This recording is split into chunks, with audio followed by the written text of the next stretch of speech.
Welcome to The Foundry, where leaders are forged daily. Each week we investigate themes of leadership, entrepreneurship, and mindset with some of the greatest minds in real estate. And now, the data scientist of real estate, George Roberts.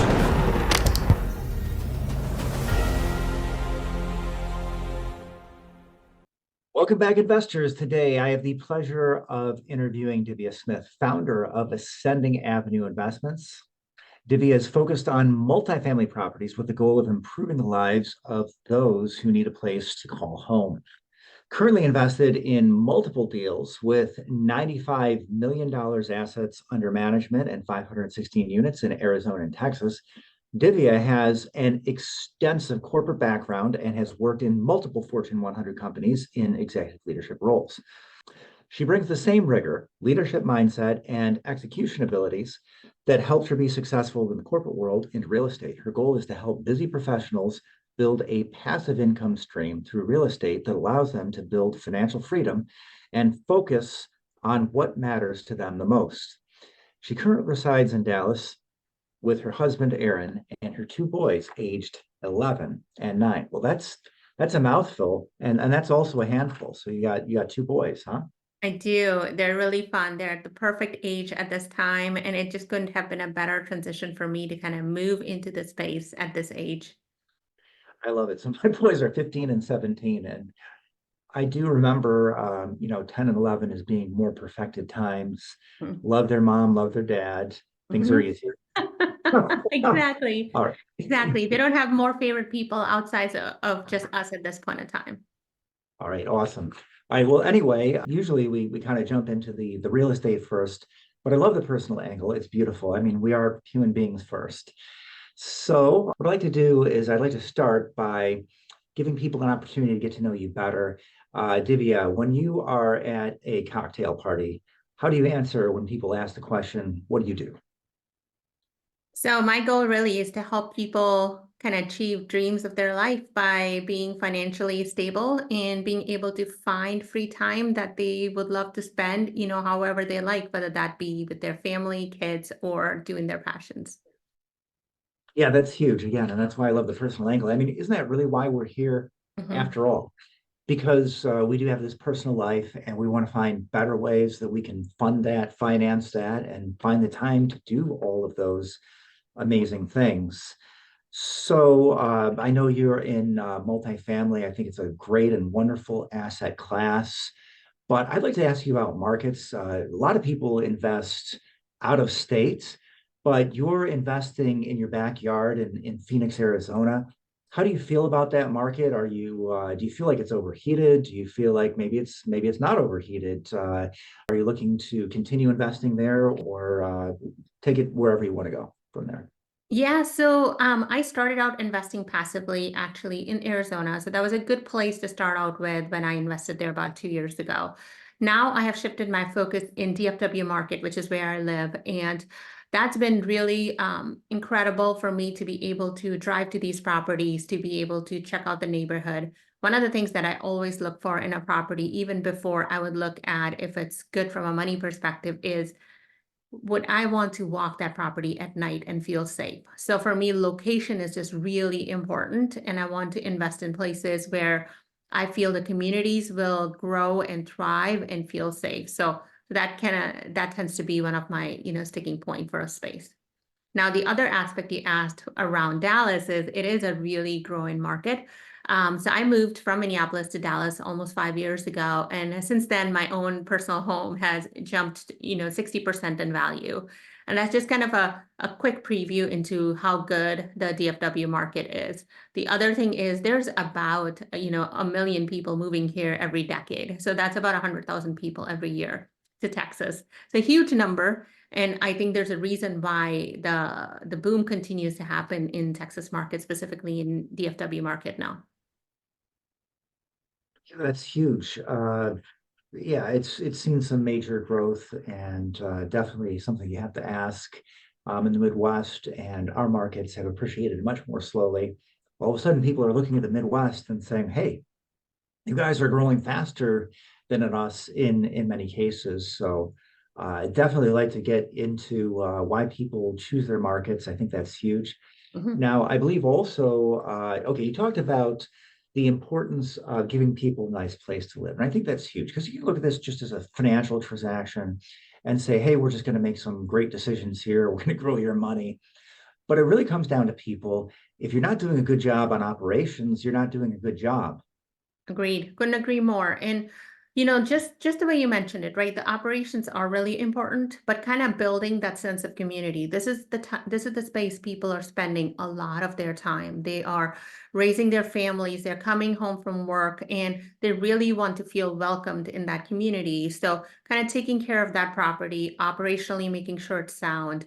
I also believe, in making sure these properties get upgraded because yes, we do get some financial benefit from upgrading in the rent increasing maybe $50 to $100. But would I rather live in a kind of old beat up apartment or a brand new apartment for additional $100 a month and really, change my perspective and energy of the space? I would definitely pick the later. Yeah, that's huge. And I think the operators that think in terms of, would I rent at this price are really doing a lot better. A lot of things people can do, like having community days, making sure that people feel appreciated. I mean, that really goes a long way. People can tell if you're just cashing the checks versus whether you really care. And for most of us, I think that means keeping an eye on the property management because we're not out there having the direct face-to-face conversations. But again, yeah, it's huge. Glad you're out there doing that.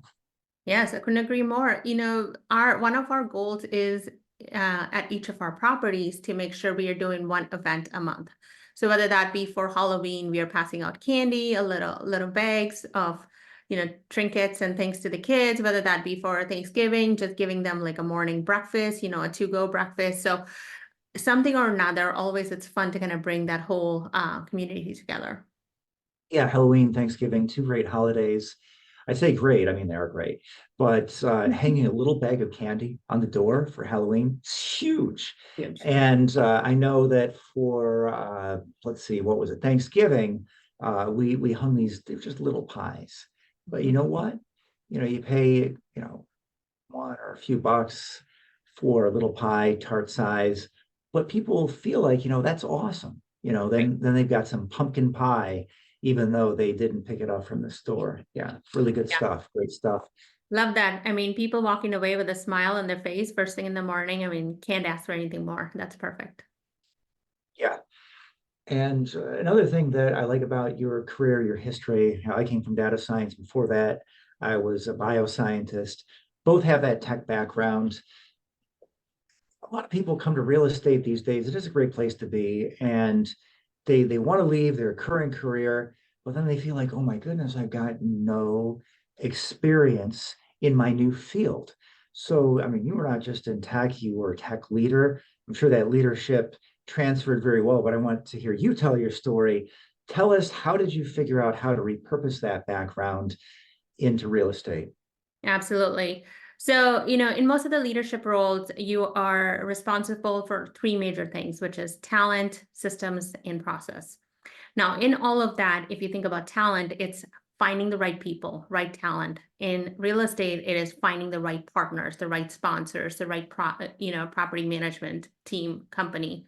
So in that, you're basically taking those similar rules or similar things that I had learned from skills perspective to making sure I'm finding the right partners who identify with same values as I do, making sure that they have a good track record, just like you would when you're hiring any talent, and really understanding, is this going to be a fit for me for future and as I move forward with my business? So very transferable skills from a leadership standpoint.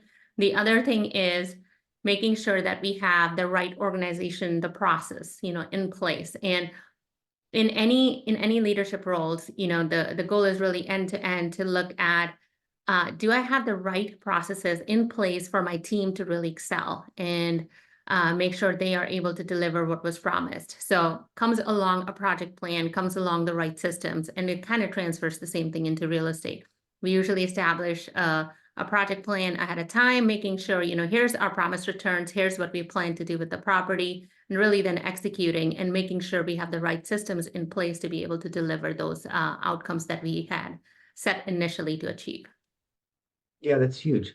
when you look at it in terms of people, processes, execution, personal development, doesn't really matter what field you're in. If you do those things right. So I just underscoring all the things you just said, that when you look at leadership in terms of people, processes, systems, personal development, execution, all of these things, they translate very well. So whoever you are, speaking directly to you, the Foundry audience, whether you were a tech leader, entrepreneur, or whatever, these are all huge things. I guarantee when you reach into your background, I had a very tech-heavy career.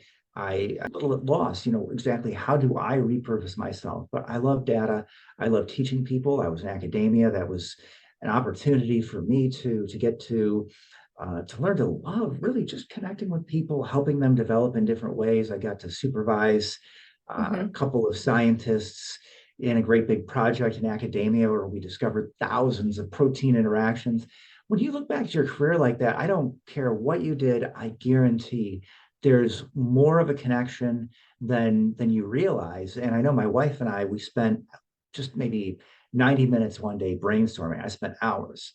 Exactly what am I going to do? And I decided, hey, I'm going to relaunch as the data scientist of real estate. I'm an actual data scientist, award-winning, in fact, and I still love that. I mean, I can geek out about data. And I think that's one of the things we don't really have enough of here. I mean, you can say, hey, data is king, but who's really out there explaining it in a deep way? You can go to podcasts and people geek out, but it's not always entertaining. But I feel like I can do it in a fun and entertaining way, be engaging with people. And again, you just got to look, it's all about really you too, because it's not just your skills, it's your personality. I mean, I can tell you're somebody who likes people. So no surprise that you found yourself in a leadership role and that you emphasize that in your current role. And I'd like to hear what do you have to say about that? I mean, it's not just your skills. You also have to find something that meshes with your personality. Absolutely. So, kind of with the example you shared, you're a data scientist from the background. I started up my career with, being truly technical. So a programmer to start with, all the way to leadership chains, and was a senior director in my last role and in my full-time role. And in that space, you need to be able to still be comfortable leading people, understanding what drives them, but then also be willing to roll up your sleeves and really work along with them. And I think some of those skills that we kind of have gained in our career really do pay off even when switching over to real estate. So there are times when I have kind of dug in the detailed reports with the property management and just try to understand what has gone wrong, what is working, and just kind of go through the details.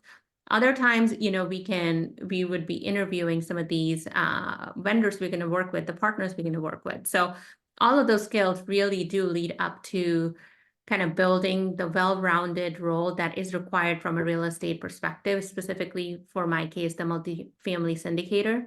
Now, to your question about specifically related to relationships, I think relationships are must. And I think that is the pivotal point for any role, especially as you start to go from individual contributor to leadership to then leading really other teams that you're working with, partners being vendors. Relationships is kind of what sets you apart, people who want to work with. So I have quite a few vendors I work with directly. I hire them and I am paying them to do the service for me, but they still like working with me because I'm treating them with respect. I have built that relationship. So I know they will have my back when I need certain amount of things done, or if there's, a rush on a certain product I'm looking for or service I'm looking for. So it really does go, a long way to build that relationship and be authentic with people. Well, it's huge. And that's why we do talk about leadership, entrepreneurship, and mindset here on the Foundry, because we have to remember, again, it's not just a financial transaction, and people are important. But look, we as the entrepreneur are the most important cog in the machine. And if you don't look at it as a business, if you don't develop yourself as a leader, you don't develop those relationships, then you're really stunting your business. I couldn't agree more. You weren't able to expand your role from where you are. You can't really walk away and feel that you can trust other people to do the job. Then you'd be basically in the micro details of day to day. And that's really not the goal. The goal is, can I pull away from my role And as an entrepreneur, I have attracted the right talent. I have built the right team. I have made sure that they are willing to go do the things that we have set forth and trust them to do it. But if that leadership mindset is not there, some of those things cannot really be done. Yeah, huge. So let's go a little further on developing relationships. I know you have a monthly webinar where you talk about multifamily topics and journeys of others from corporate to the real estate investing world. So I'd like to hear about that, but even maybe on a deeper level, like how do you, what does it take to really build a community? Yeah, I love that question. And kind of starting off with what you shared. So my goal in starting a monthly webinar series, and I picked specifically Lunch and Learn because that's a time that used to work for me when I was in corporate America. So my hope is really to kind of cater to those people who are really busy, but they just want to get the information in, and they have kids at home, so they do need to rush out of work by 3 or 4 p.m. So evenings are kind of, taken for them. So that was the whole idea for me, to build that audience and share this information with them. The second aspect to that webinar is really making it bite-sized. There's a lot of information we could be sharing and throwing. Given the fact you and I do this full time now, we have a lot more time to be able to dig into details and understand. But the folks who are there, they don't have enough time to be able to absorb all the information. So as I'm building that community, there are people who are chatting with each other during the webinar. They're asking questions. Somebody asked a question that the other person did not think of. So really the goal is, can we start to really think about information from different perspectives and share it back with the community? We then kind of take it further and do it in 2-minute kind of bite-sized chunks from that webinar itself, and have very small, nimble topics that we then kind of put out there for audience to be able to absorb. Yeah, I love it. You got to differentiate yourself. That's huge. Well, I'd love to go actually a little deeper on the leadership and the transfer of that.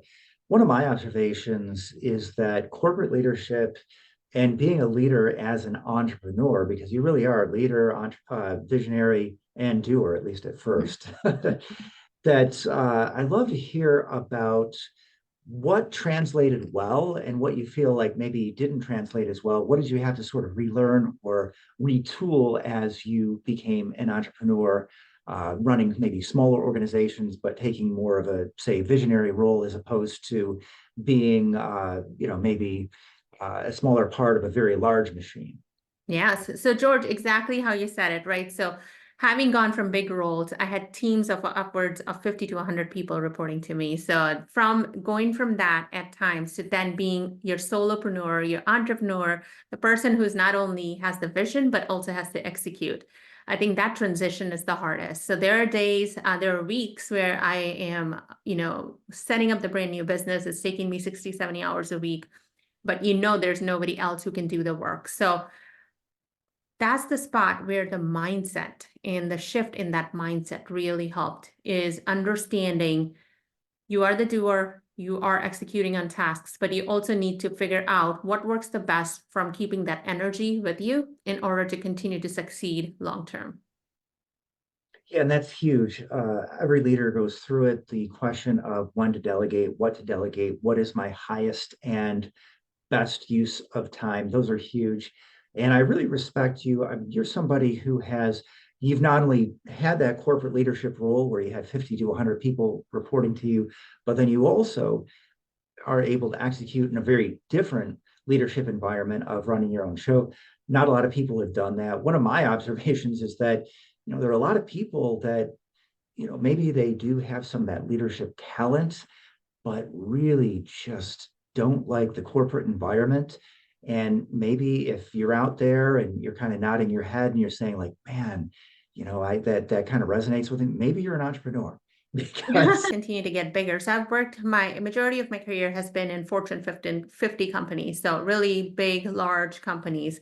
And in all those spaces, as these companies continue to grow, the ability to be able to do things quickly, execute things quickly, it just starts to vanish, because you have to just go through so many layers of command and be able to make a decision and really show the impact of your work. Versus in entrepreneurship, that was my favorite part, and that's kind of what kept me going, is I could see the impact of my work very quickly and how it was changing lives, helping people think about investing differently, you know, bringing them opportunities that they would not have otherwise seen. For me, that really brought me joy. And that's kind of what kept me going in all those really, really long weeks. Yeah, I love it. And it is completely different because when you're an entrepreneur, you don't really have what I feel like at times in corporate world, you have an audience of one.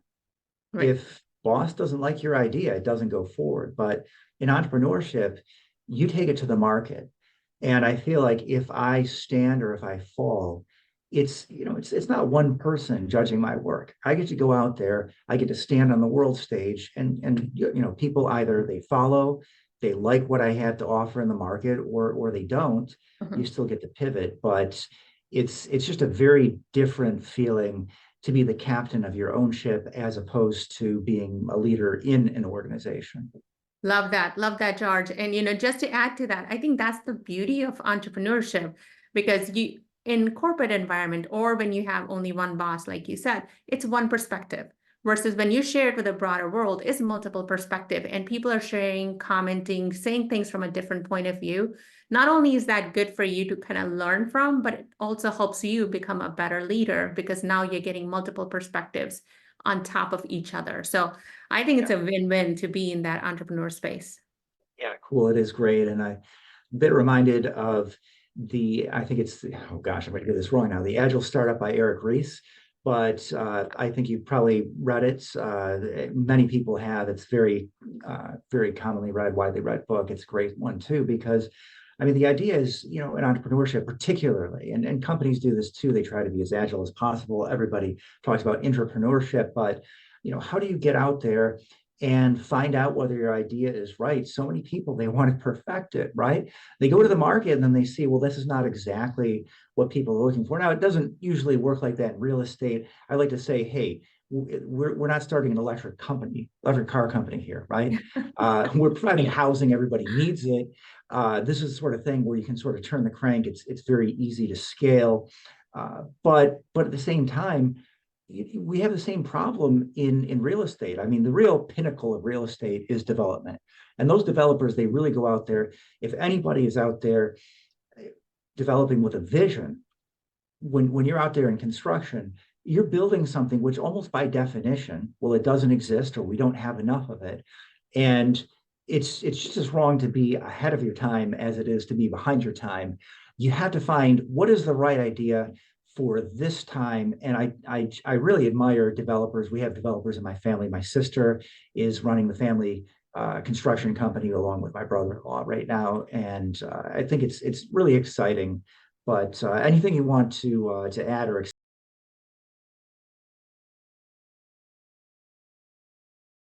expound on in terms of being agile and how that's important in your business?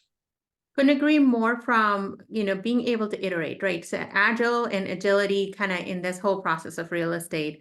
We start with smaller properties and we continue to kind of find the right property, the right location. We are iterating on that. So I think that is a really positive thing. From a construction development perspective, same thing that those construction developers, the developers are going through as well. They are finding the right locations, making sure the right properties that they're building will fit that market. So, kind of bringing that back to folks who may be listening to this is in your life, you're going through certain steps and we don't go from 0 to 100. There's 1, 2, 3, 4. There are steps that happen in the middle. So really identifying what those small steps are for all of us in this process and really making sure we are breaking it down because we cannot compare ourselves to a person who has success today, but we didn't see the prior 10 years that went into the hard work. And now we're comparing ourselves to their 10-year success. So we have to start and kind of identify our small steps and continue to build in that direction. Yeah, huge and very deep. Yeah, I feel like I could say a whole lot more about that topic. Very exciting. A lot of people, again, they get this one business plan in their mind, they execute on it, but it's not just execution. It's asking the question, hey, we went in this direction. Does it make sense? And hopefully your underwriting, if you're listening to this and you're a newer investor, you've got 2 or 3 versions of that underwriting. Because what happens if we get out there and we find out, hey, we over improve these units, we're not quite getting, the rents we thought, or construction is a little more expensive than we expected. What do we do? What happens if we take it down a notch? Are we still going to get a good return on the investment? So yeah, huge. But I feel like we also need to get to know Divya better too. I want our investors, our entrepreneurs in the audience to know exactly what you are doing in the market and what it might be like to invest with you. So I'd like to get deeper into your investment thesis. It's 2024. We know we've seen unprecedented rate hike trajectory. We've seen a lot of people fall by the wayside. We've got a lot of deals in trouble. Just to set the scene, I mean, it's a chaotic time.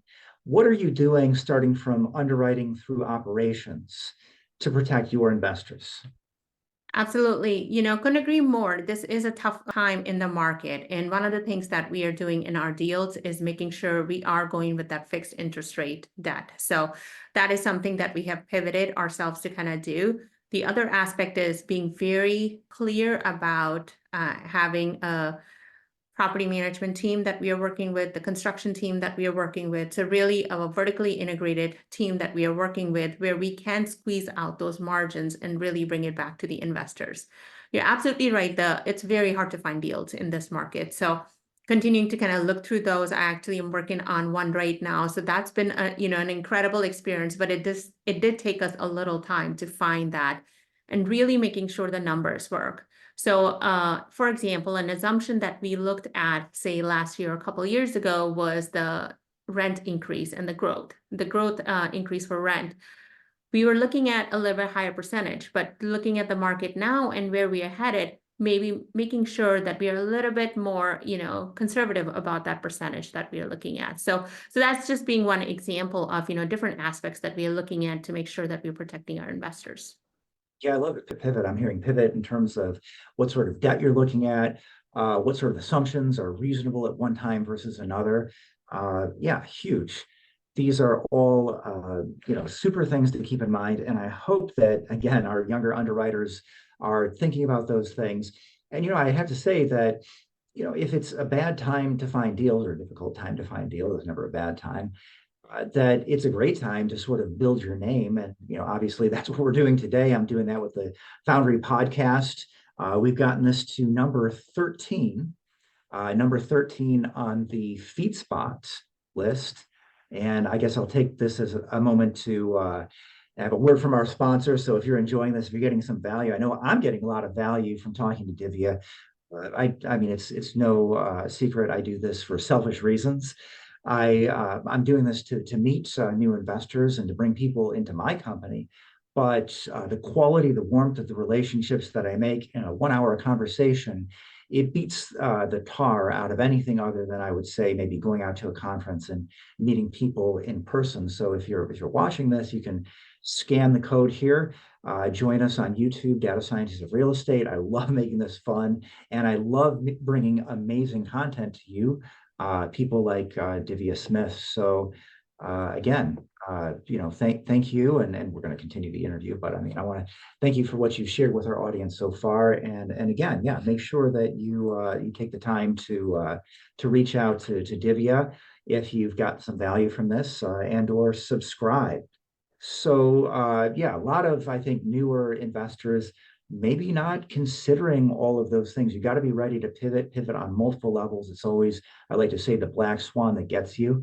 It's, if it were just as simple as, well, we're going to underwrite this for an exit cap rate of 1% higher than we if it was that simple, you don't know what it's going to be, but you got to do that sort of thing. Scenario analysis, sensitivity analysis. If those are terms you're not familiar with yet, audience definitely want to go and look into that. I always like to say everybody should be an underwriter. So yeah, let's get in a little bit deeper. You did talk about a little bit about your investment thesis. You're investing in DFW.